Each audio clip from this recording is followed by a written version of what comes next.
Good evening friends. I am advocate Amit Kumar Gupta. अपने income tax के cases की सीरीज़ में आज जो मैं केस आप लोगों के सामने डिस्कस करने जा रहा हूँ, उस केस का नाम है United Tele Services Limited versus Assistant Commissioner of Income Tax. ये केस 17 फरवरी 2021 को डिसाइड हुआ। कोलकाता ITAT ने डिसाइड किया और ये matter 86 ITR tribunal short notes page number 36 पे रिपोर्ट हुआ। फ्रेंड्स, इस केस में असेसी ने कुछ पार्टीज़ को पेमेंट किया था बिना TDS डिडक्ट किए। जब असेसिंग ऑफिसर ने ये मैटर को देखा तो असेसिंग ऑफिसर ने एज़ पर लॉ 30% का डिसअलाउंस जो है उस एक्सपेंडिचर का किया जिस पे TDS असेसी ने नहीं काटा था।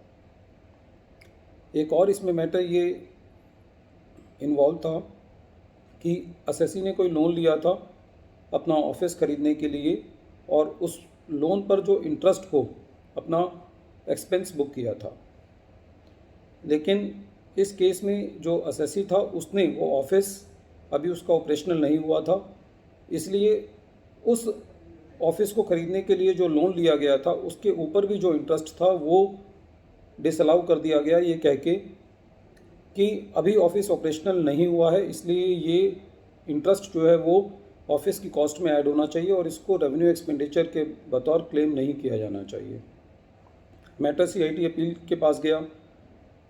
CIT अपील ने बाय मिस्टेक जो 30% का डिसअलाउंस था उसको भी 100% कर दिया।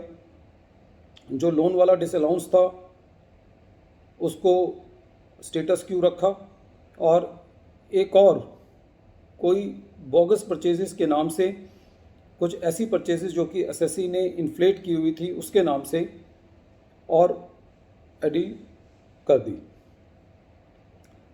बाद में ये मैटर ITAT के पास गया।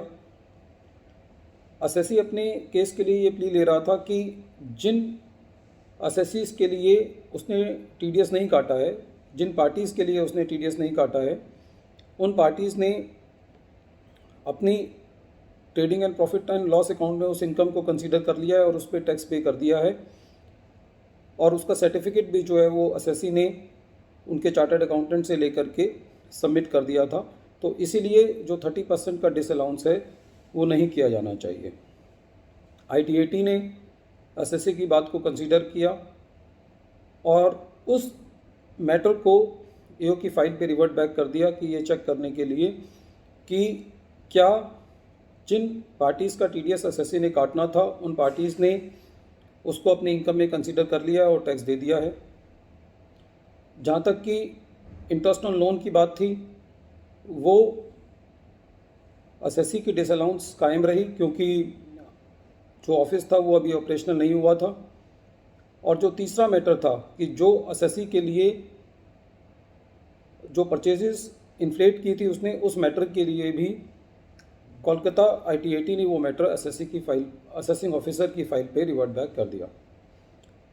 फ्रेंड्स, इस केस से जो हमें एक लर्निंग मिलती है वो ये मिलती है कि यदि हमने किन्हीं पार्टीज़ का TDS नहीं भी डिडक्ट किया है तो हमको AO लेवल पे ही वो पेपर सबमिट करने चाहिए ताकि हमारा केस जो है वो रिवर्ट बैक ना हो।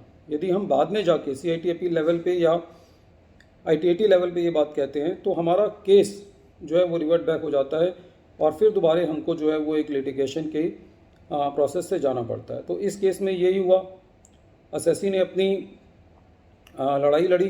बाद में जाते जाते ITAT ने फिर वो मैटर जो है वो AO को रेफ़र कर दिया कि आप ये देखो कि जिन पार्टीज़ का असेसी ने TDS काटना था उसने उन लोगों ने अपनी इनकम में उसको इंक्लूड किया है या नहीं किया, उस पर टैक्स दिया है या नहीं दिया, जो सर्टिफिकेट्स उन्होंने सबमिट किए हैं अपने चार्टर्ड अकाउंटेंट के वो सही हैं या नहीं। तो इन सारे फैक्ट्स का अध्ययन करने के लिए जो फाइल है वो रिवर्ट बैक कर दी गई। तो फ्रेंड्स, ये केस फिर एक इस चीज़ का एग्जांपल है कि the maximum papers and maximum please should be taken while we are doing our assessment at the level of the assessing officer।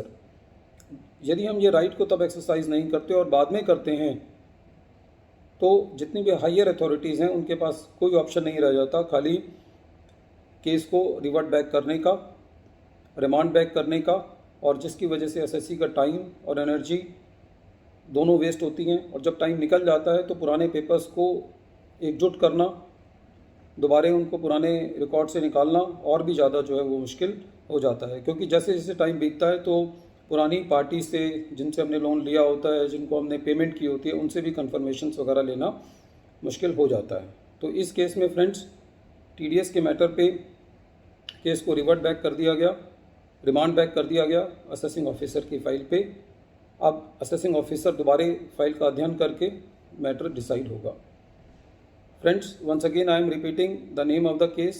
The name of the case is United Teleservices Limited versus Assistant Commissioner of Income Tax, and this case has been decided on February 17, 2021. Thank you, friends.